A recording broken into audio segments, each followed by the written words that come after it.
সঙ্গে সাক্ষাৎ করে আর আল্লাহর নবীর ব্যাপারে সতর্ক করে তুফাইল ইবনে আমর আদ-দাওসী রাদিয়াল্লাহু তাআলা তখন সিদ্ধান্ত নিলেন, ওয়াল্লাহি ওয়াল্লাহি ওয়াল্লাহি লা আজালু বসরি ইলাইহি। তার কথা তো শোনা দূরের কথা, আমি তার দিকে আমার চোখ পর্যন্ত মারব না, তার দিকে আমার চোখ দাও দেখাবো। ভয় ঢুকে গেছে। বাইতুল্লাহর সামনে নিয়াজ নজর দিয়া এবার তিনি কি করেছেন বলতেছেন, জাআলতু ফি উযনাই কুতনা, আমি আমার দুই কানের ভিতরে তুলা দিয়ে দিয়েছি। তুলা বুঝেন তো? তুলা দিয়ে তিনি দুই কানে তালা দিয়ে দিয়েছেন, যাতে ভুল ক্রমে অনিচ্ছা সত্ত্বেও মুহাম্মদ ইবনে আব্দুল্লাহর কোনো কথা তার কানের ভিতরে ঢুকে না। ভয় কিসের? যে এটা শুনলেই আমি জাদুগ্রস্ত হয়ে যাব। ওয়াজআলতু ফি উযনাই কুতনান, আমার দুই কানের ভিতরে আমি তুলা ঢুকিয়ে দিলাম। শুধু তাই না, এবার বলতেছেন আমার চাদরটারে আমি মাথার উপরে দিয়া কোনো মতে চোখ দেখা যায় এইরকম দিছি, যাতে আমার নজরটাও মুহাম্মদ ইবনে আব্দুল্লাহর দিকে না পড়ে। ইবনে আমর আদ-দাওসী রাদিয়াল্লাহু তাআলা বলেন, মাকামে ইব্রাহিমের পাশ দিয়ে তখন মাথা নিচু করে আমি তওয়াফ করছি, তো পাশ দিয়ে যাওয়ার প্রাক্কালে তুলার ফাঁক দিয়া কিছু কিনো কিনো আওয়াজ আমার কানের ভিতর দিয়া ঢুকে গেল। আওয়াজটা ছিল খুব ক্ষীণ, কিন্তু এই ছোট্ট আওয়াজ কানের ভিতরে টাচ করার সঙ্গে সঙ্গে আমি বুঝলাম আমার কলবের ভিতরে সন্তরণ পয়দা হয়ে গেছে। হঠাৎ আমি মনের অজান্তে আমি এই আওয়াজের দিকে তাকাইলাম। তাকাবার সঙ্গে সঙ্গে যেই চেহারাটা আমার চোখের সামনে পড়লো, ও ভাইরা আমার, তুফাইল ইবনে আমর আদ-দাওসী রাদিয়াল্লাহু তাআলা বলেন, মুহাম্মদুর রাসূলুল্লাহর চেহারায় আকবরের দিকে যখন চোখ দুইটা পড়ল, এই চেহারা দেখার সঙ্গে সঙ্গে আমার চোখ, চামড়ার চোখটা তার চেহারা দেখেছে, কিন্তু সঙ্গে সঙ্গে আমার হৃদয়ে তার প্রতিচ্ছবি আল্লাহ এঁকে দিয়েছেন। সুবহানাল্লাহ। একবার নজর দেওয়ার সঙ্গে সঙ্গে সঙ্গে আমি আমার নজরটা ফিরিয়ে দিয়েছি, চামড়ার চোখ ফিরিয়ে দিয়েছি, কিন্তু শত চেষ্টা করেও হৃদয়ের চোখ আর ফিরাতে পারি নাই।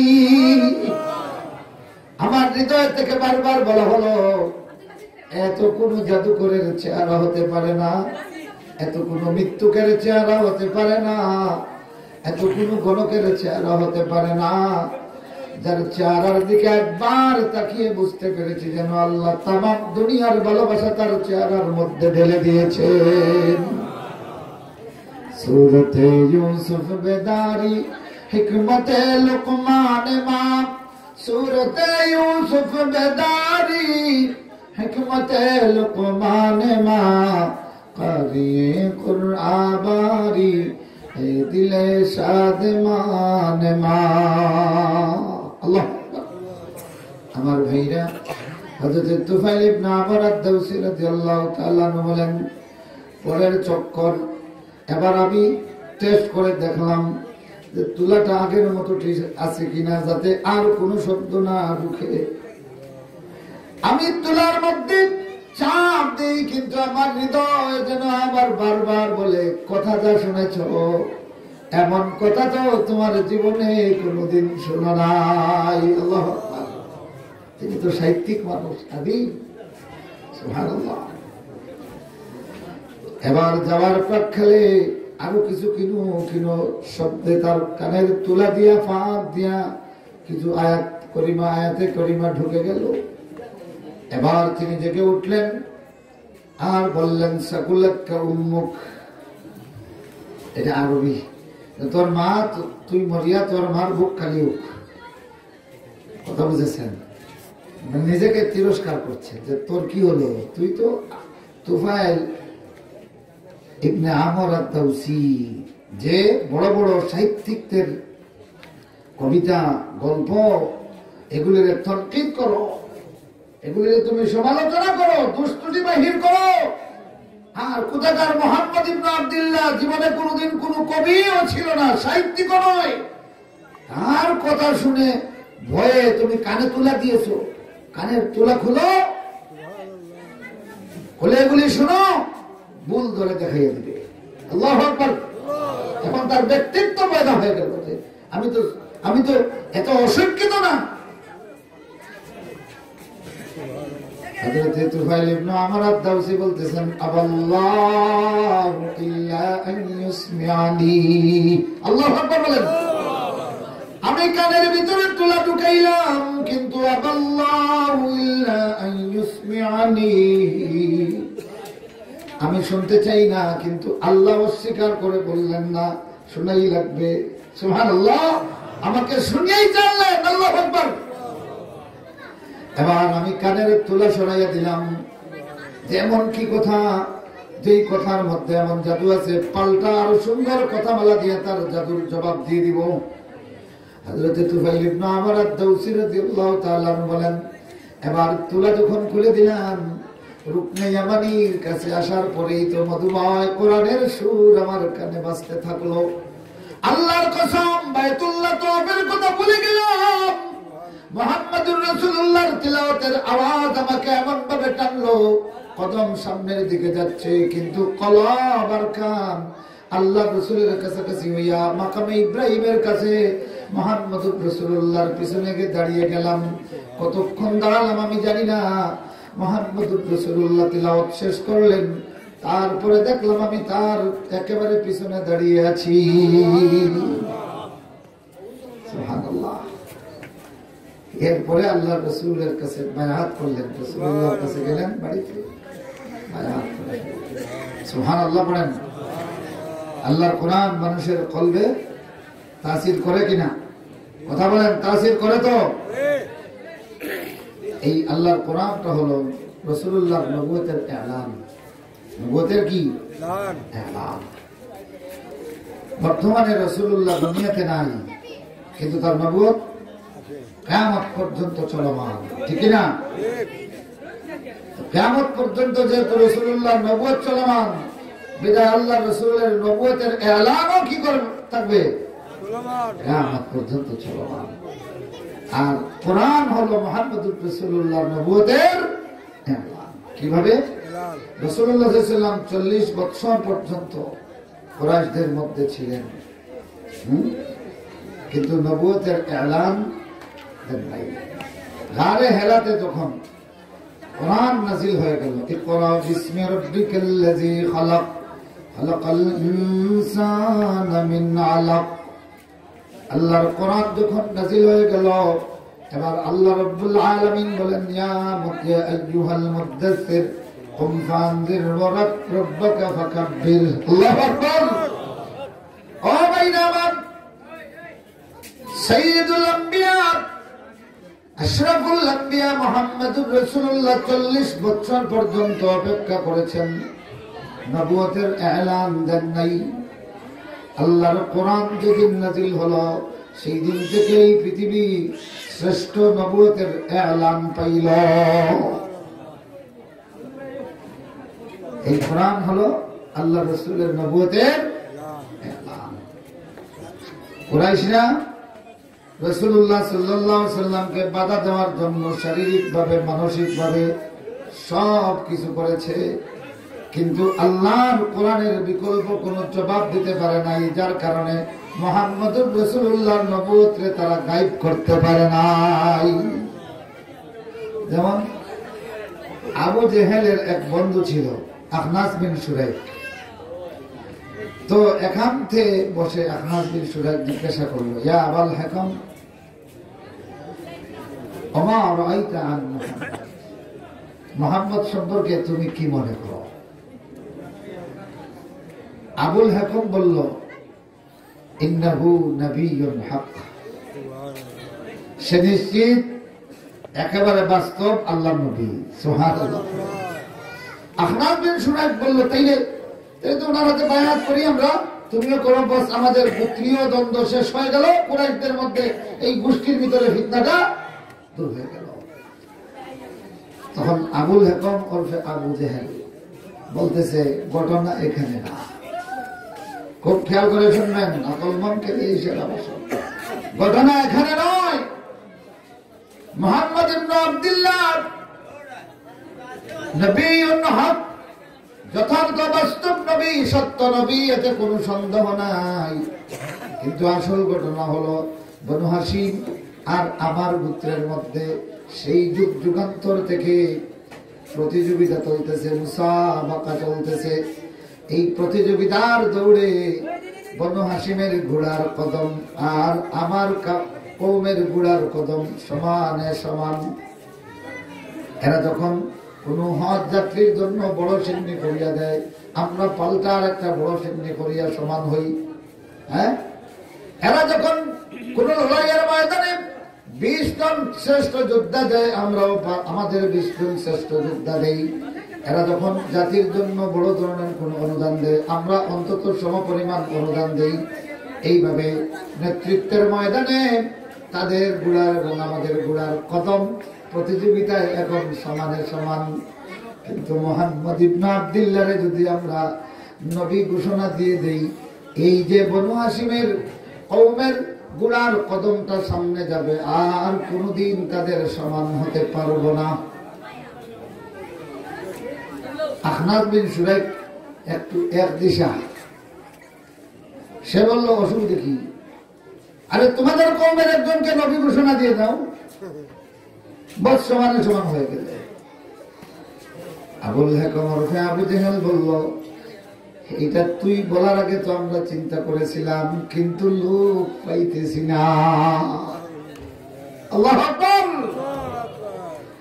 তাদের বড় সিন্নির পরিবর্তে আমরা বড় সিন্নির সমান পাই, কিন্তু তাদের মধ্যে নবী যে ঘোষণা দিয়েছে এর সমকক্ষ চরিত্রবান, আমানতদার এবং সত্যবাদী, মানুষের কাছে আকর্ষণীয়, এইরকম একটা মানুষও আমাদের কওমের মধ্যে নাই। সুবহানাল্লাহ বলবেন না? জোরে বলেন সুবহানাল্লাহ, আরো জোরে বলেন সুবহানাল্লাহ। দুনিয়া কে ওলিयों में नहीं उसका मुमासिल, जो हाल है अदना का फश बरदार नबी का। सुबहानाल्लाह। আবু জেহেল বলে, ও আখনাস বিন শুরাইক, তোর কথাটা আগেই চিন্তা করেছিলাম, কিন্তু তারা তাদের যেই লোকটা নবুয়তের দাবি করিয়া ময়দানে এসেছে, আমরা তার সমকক্ষ একজনকে না দিতে পারলে ওই নবীরে নিয়া মানুষে জিন্দাবাদ হইবে, আর আমরা তারে নবী দিমু প্রতিযোগিতার তারে লইয়া মুর্দাবাদ হইব।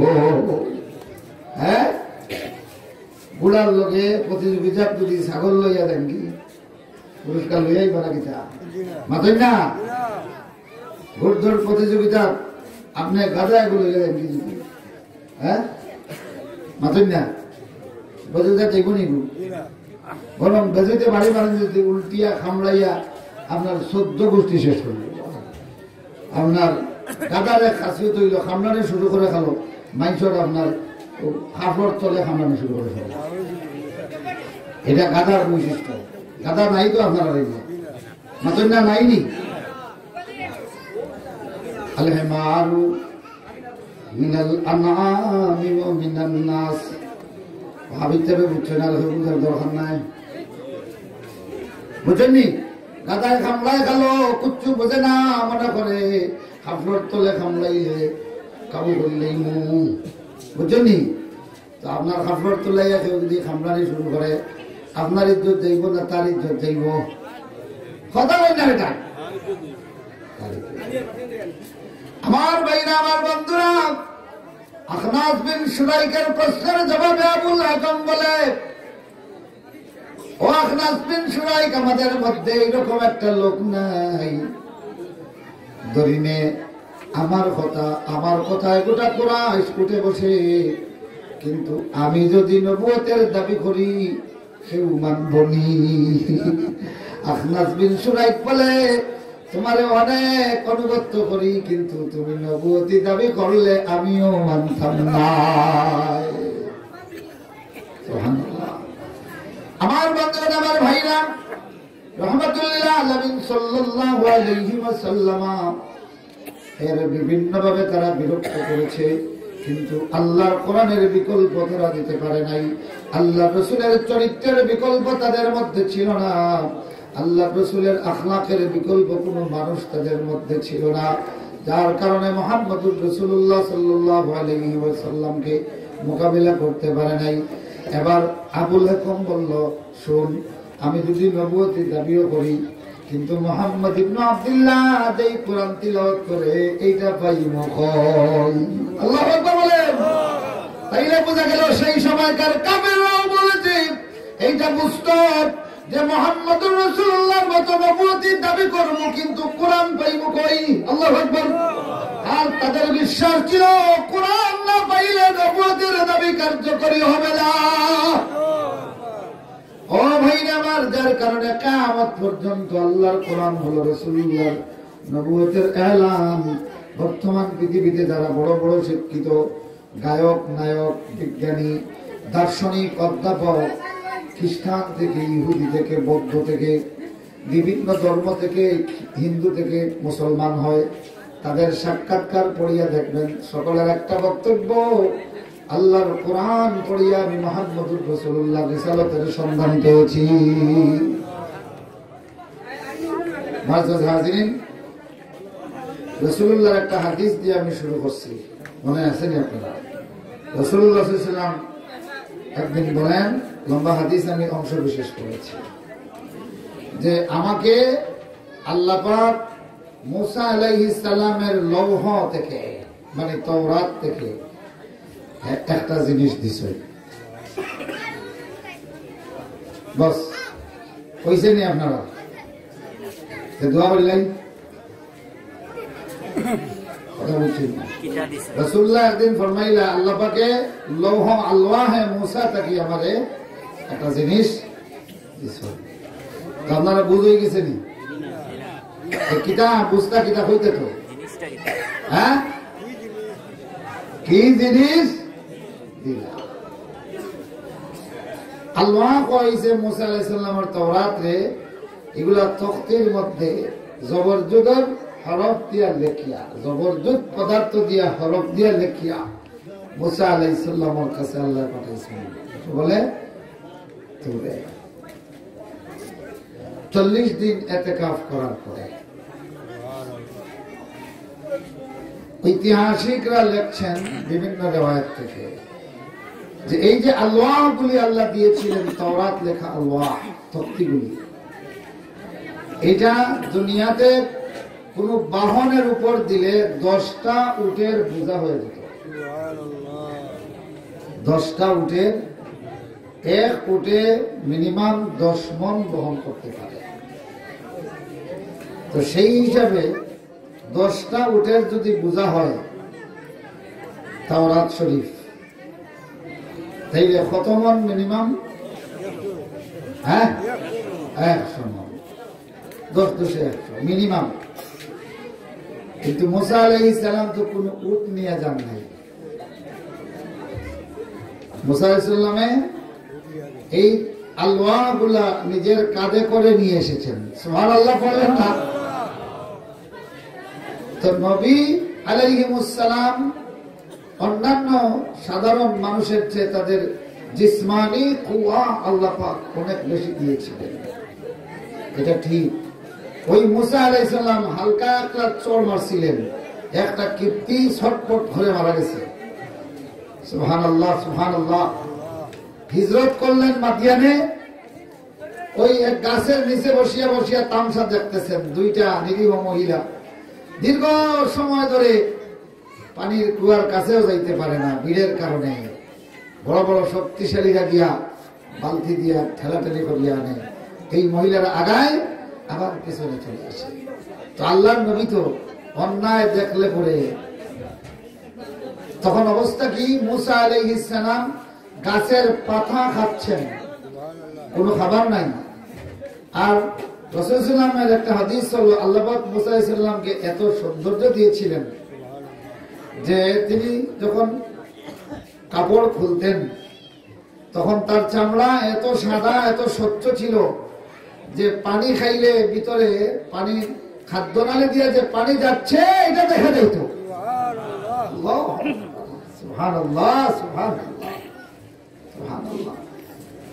মুসা আলাইহিস সালাম খাদ্য পানীয়র দিক থেকে একেবারে দুর্বল, পায়ে হাঁটে সফর করছেন। কিন্তু এইটা দেখতে দেখতে তার অবস্থা এমন হলো, তিনি উঠে গেছেন। উঠে গিয়ে এই দুই মহিলার বিশাল বালতি দুইটা হাতে নিয়ে যখন কুয়ার দিকে এগিয়ে যাচ্ছেন, তখন বড় বড় পহেলানগুলি চতুর্দিকে সরে গিয়ে পথ দিতে বাধ্য হয়েছে। আমার ভাইরা, কথা হলো আল্লাহ নবীদের জিসমানি কুওয়াত আল্লাহ রাব্বুল আলামিন এত বেশি দিয়েছিলেন, কিন্তু কথা হলো এই মুসা তো এর আগে 10 উটেজা বহন করতে পারে, 100 মণ ওজন তো বহন করার ক্ষমতা তার ছিল না, ছিল নি। কিন্তু তাওরাত শরীফ তিনি কিভাবে বহন করলেন? ও ভাইরা, এর ব্যাখ্যা হলো মুহাদ্দিসিন মুফাসসিরিনরা বলছেন, আল্লাহ রাব্বুল আলামিনের ওহী যখন নাজিল হয়, আল্লাহর কিতাব নাজিল হওয়ার কারণে আল্লাহ রাব্বুল আলামিন মুসা আলাইহিস সালাতু ওয়াত তাসলিমের জিসমানি কুওয়াতকে তো বাড়িয়ে দিয়েছিলেন। 100 মণ বহন করার যে বাহন ছিল, আল্লাহ পাক তাকে সেই কুওয়াতের চেয়ে বেশি দিয়ে দিয়েছে। ও ভাইরা, আল্লাহর ওহী যারা ধারণ করে, আমার আল্লাহ তাদের রূহানি কুওয়াত বাড়িয়ে দেয়। আল্লাহু আকবার। যার কারণে আল্লাহ নবী বলেন, আমার সাহাবীরা ইবনে মাসউদ রাদিয়াল্লাহু তাআলা নূর দুইটা চিকন পা, বডির চেয়ে পাটা চিকন, এইটা নিয়ে তোমরা কৌতুক করিও না। যদিও দেখতে চিকন, কিন্তু আল্লাহর দ্বীনের পথে আমার ইবনে মাসউদের দুইটা কদম উহুদের পাহাড়ের চেয়েও মজবুত। সুবহানাল্লাহ বলেন। তো এই চিকন পাওয়ালা লোকটা আল্লাহর কোরআন ধারণ করার কারণে যদি তার কদম এত মজবুত হয়, আমরা কি ধারণ করব না? মুসা আলাইহিস সালামের আল্লাহগুলির ওজন 10 উটের বোঝা ছিল, তাও 10টা উটে বহন করা সম্ভব ছিল। কিন্তু আল্লাহ রাব্বুল আলামিন যে কোরআন, যে নূর আমাদেরকে দিয়েছেন, তার ওজন কত? শুনতানি ওজন হন্তানি। সূরা আসরের একটা আয়াত পড়লেই বুঝবেন। আল্লাহ বলেন, লাউ আনজালনা হাযাল কুরআন আলা জাবালিন লারাআইতাহু খাশিআন মুতাসাদ্দিআন মিন খাশিয়াতিল্লাহ ওয়া তিলকাল আমসালু নাদরিবুহা লিন-নাসি লাআল্লাহুম ইয়াতাফাক্কারুন। আল্লাহু আকবার। আল্লাহ বলেন, লাউ আনজালনা হাযাল কুরআন আলা জাবালিন লারাআইতাহু খাশিআন মুতাসাদ্দিআন মিন খাশিয়াতিল্লাহ। আমরা যদি এই কোরআনকে পর্বতের উপর অবতীর্ণ করতাম, তাইলে অবশ্যই তোমরা দেখতে, অবশ্যই আপনি দেখতেন আল্লাহর ভয়ে এই পাহাড় চূর্ণ বিচূর্ণ হয়ে যেত। সুবহানাল্লাহ। লারাআইতাহু খাশিআন মুতাসাদ্দিআন মিন খাশিয়াতিল্লাহ। আল্লাহর ভয়ে পর্বত চূর্ণ বিচূর্ণ হয়ে যেত। ওয়া তিলকাল আমসালু নাদরিবুহা লিন-নাসি লাআল্লাহুম ইয়াতাফাক্কারুন।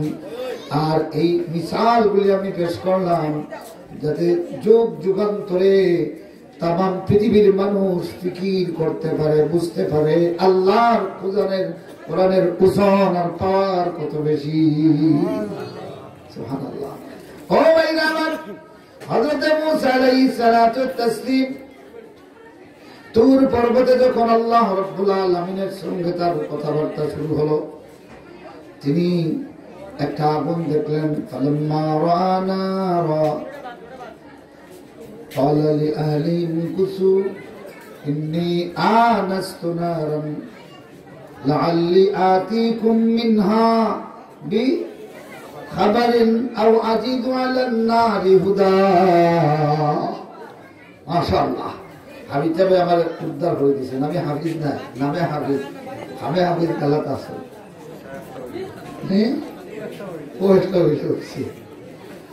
খামরজন গালাত থাকলে নামরজনের অসুবিধা হয় না। আমার ভাইরা, মুসা আলাইহিস সালাম খেয়াল করে বলবানি আমি কিন্তু যখন হইতাম চাইয়া ও হইলিয়া মুসা আলাইহিস সালাম হিজরত করছেন তার স্ত্রীর সাথে, তখন তিনি সন্তান সম্ভবা। প্রচন্ড শীতের কারণে আর সফরের কারণে এক পর্যায়ে স্ত্রী বললেন, দেখো আমার হাত পা অচল হয়ে যাচ্ছে এবং পেট ব্যথা করতেছে, অ্যাবর্শন হয়ে যেতে পারে। চিন্তা করতেছেন, মানে গর্ভ খালাস হয়ে যেতে পারে। মুসা আলাইহিস সালাম তো প্রচন্ড টেনশনে। হঠাৎ তিনি একটা আগুন দেখলেন, বললেন একটু সময় এখানে থামো, ওখানে গিয়া ঠাত্তা বিছু কিছু আঙ্গার আনমু, অথবা সেই আগুন যারা জ্বালাচ্ছে তাদের কাছে গেলে কোনো ঠিকানা পাওয়া যাবে, কোনো পথ নির্দেশনা পাওয়া যাবে। কেননা তিনি মূল পথে না গিয়া ফাড়ি পথে যাচ্ছিলেন যাতে ফেরাউনের বাহিনীর হাতে অ্যারেস্ট না হয়। ওখানে গেলেন, গিয়ে কি আরো আশ্চর্য ব্যাপার, আল্লাহ নবী বলেন মুসা আলাইহিস সালাম সেখানে যাওয়ার পরে দেখলেন একটা সবুজ প্রকাণ্ড বৃক্ষ, নিচ থেকে শিকড় পর্যন্ত চতুর্দিকে একটা দেখে গেলেন না, গিয়ে দেখেন নূর, গিয়ে দেখেন শিকড় থেকে শিকড় পর্যন্ত চতুর্দিকে ধাউ ধাউ করে নূরের চমক দেখা যাচ্ছে, কিন্তু গাছ জ্বলছে না, গাছকে কেন্দ্র করিয়া নূর জ্বলতেছে। সুবহানাল্লাহ। ফালাম্মা দানা মিনহু, যখন তিনি আগুনের কাছাকাছি গেলেন, ওয়াখাযা খাশাবাতান, একটা শুকনা লাকড়ি হাতে নিয়ে যখন ফালাম্মা দানা মিনহা, আগুনের কাছে গেলেন, আগুন দূরাই জানি বলা, যখন গেলেন তিনি গেলেন আগুনের কাছে, এখন আগুন দৌড়ে সামনের দিকে ডরমে গেছে।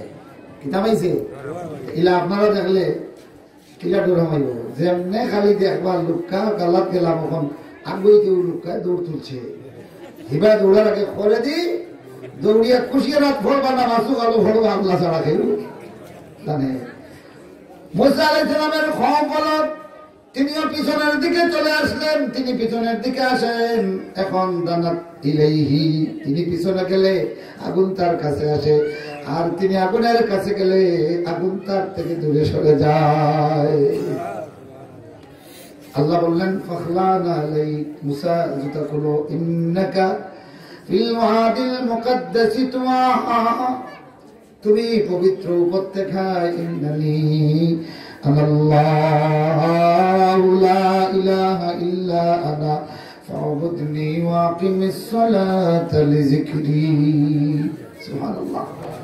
মুসা আলাইহিস সালাম বলেন, এবার যখন আমি পেছনের দিকে চলে যাচ্ছি, আগুন আবার সামনে আসে, এইভাবে আমি যাই সামনে, আগুন যায় পিছনে, আমি যাই পিছনে, আগুন আছে সামনে, এইভাবে করতে করতে এই নূরের সংস্পর্শ যখন আমার গায়ে লাগলো, খেয়াল করে শোনেন, এই নূরের সংস্পর্শ যখন লাগলো, আল্লাহ নবী ব্যাখ্যা দিচ্ছেন আমার সাহাবীরা, এই নূরটা স্বয়ং আল্লাহ না, বরং আল্লাহর জাতকে দেখে রাখা আল্লাহর নূরের চাদর। যদি আল্লাহ স্বয়ং প্রকাশ হয়েছে তাইলে মুসা আলাইহিস সালাম খাররা মুসা সাইকা জানা ফরে ইসলাম লাম্মা তাজাল্লা রাব্বুহু লিল জাবাল, মুসা আলাইহিস সালাম বলেন রব্বি আরিনি, আল্লাহ তুমি আমারে দেখাও, দেখা দাও। আল্লাহ বলেন লাম তারানি, আমাকে দেখা সম্ভব হবে না। শেষ পর্যন্ত মুসা যখন বায়না ধরলা, আল্লাহ পাকে এই পর্বতের উপর তার তজল্লি পেশ করলেন। ওখাররা মুসা সাইকা, চিৎকার দিয়ে মুসা মাটিতে পড়ে গেলেন, আল্লাহ দেখা হয় নাই। তো আল্লাহ নবী বলেন এই নূর ছিল আল্লাহ রাব্বুল আলামিনের জাতকে ডেকে রাখা অসংখ্য ৭০টা রহমতের পর্দার মধ্যে একটা মাত্র পর্দা। আল্লাহু আকবার। আমার ভাইরা, আল্লাহর রহমতের চাদর, আল্লাহর নূরের সংস্পর্শে যাওয়ার সাথে সাথে মুসা আলাইহিস সালাম বলেন আমি অনুভব করলাম আমার চামড়ার কান এখন আর কান নয়, মাথা থেকে পা পর্যন্ত আমার সমস্ত চামড়ার নেটওয়ার্ক খুলে গেল। সমস্ত শরীর দিয়ে আমি আল্লাহর ফেরেশতার তাসবিহ শোনা শুরু করলাম।